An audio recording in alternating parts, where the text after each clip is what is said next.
Hello, welcome to my channel. नमस्कार, जय हिंद दोस्तों। कैसे हैं आप सब।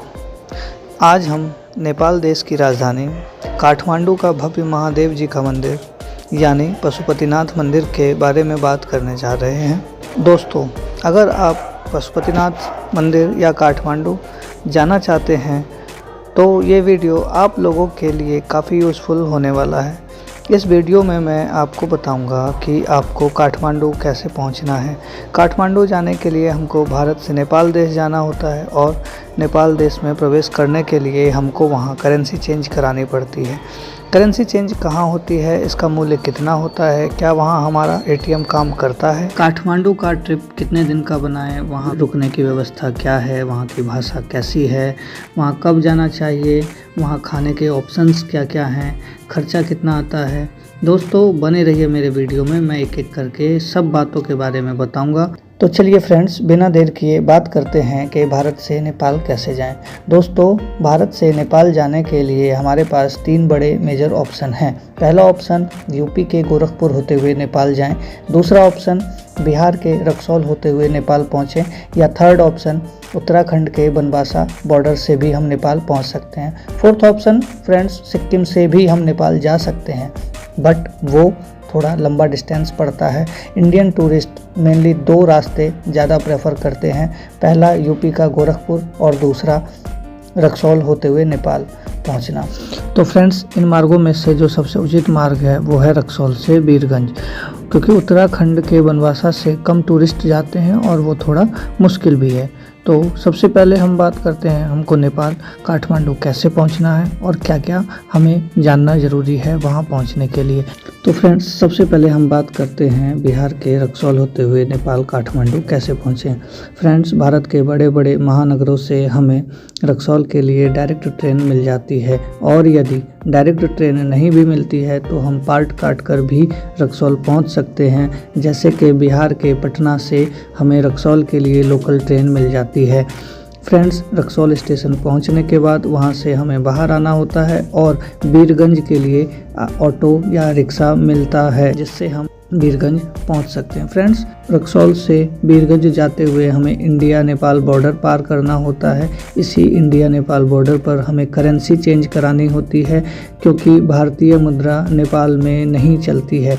फ्रेंड्स, भारतीय मुद्रा का नेपाली मुद्रा में 1.6 के हिसाब से चेंज होता है। इसका मतलब है यदि आपके पास 100 रुपये हैं तो वह 160 रुपये बन जाते हैं, और 500 रुपये हैं तो उसका 800 रुपये मूल्य हो जाएगा नेपाली मुद्रा में। मुद्रा बदलने के बाद हमें वीरगंज बस पार्क जाना होता है, जहां से हमें टाटा सूमो टैक्सी शेयरिंग पे मिल जाती है, जिसका मूल्य वीरगंज से लगभग 650 नेपाली मुद्रा होता है। और यह टैक्सी सूमो सुबह से लेकर 2 बजे तक आराम से मिल जाती है। यदि आप शाम में वहां पहुंचते हैं तो बस भी चलती है, जिससे आप काठमांडू पहुंच सकते हैं।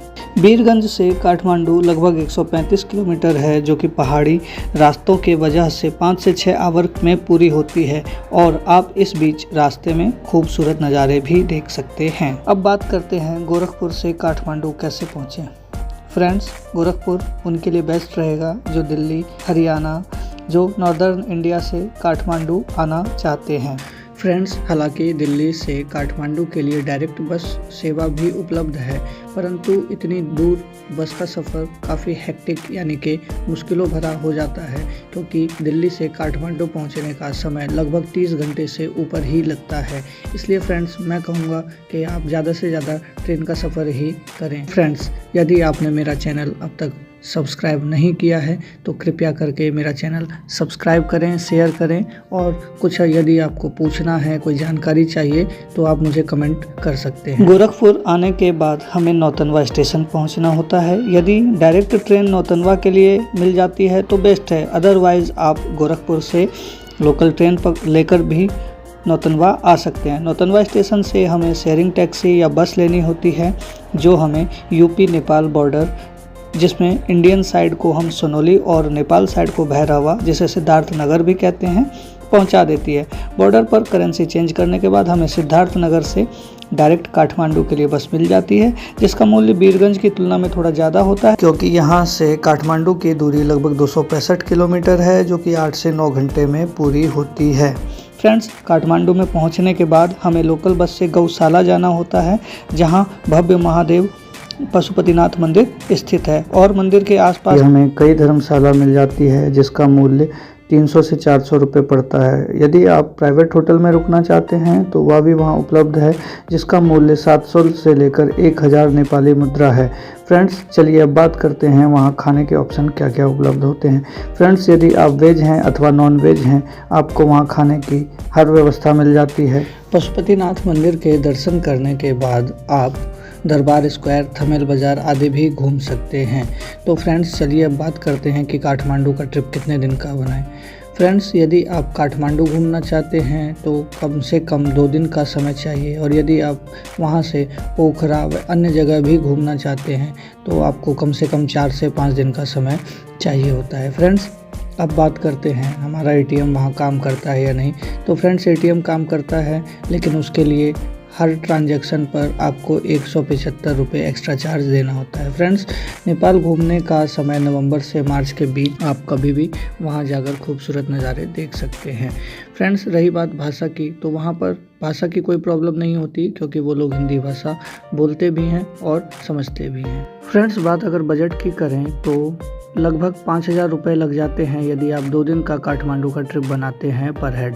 फ्रेंड्स, ये जानकारी काठमांडू नेपाल के बारे में कैसी लगी कमेंट करके बताइएगा, और अगर आपने मेरा चैनल सब्सक्राइब नहीं किया है तो please subscribe. Thank you to all.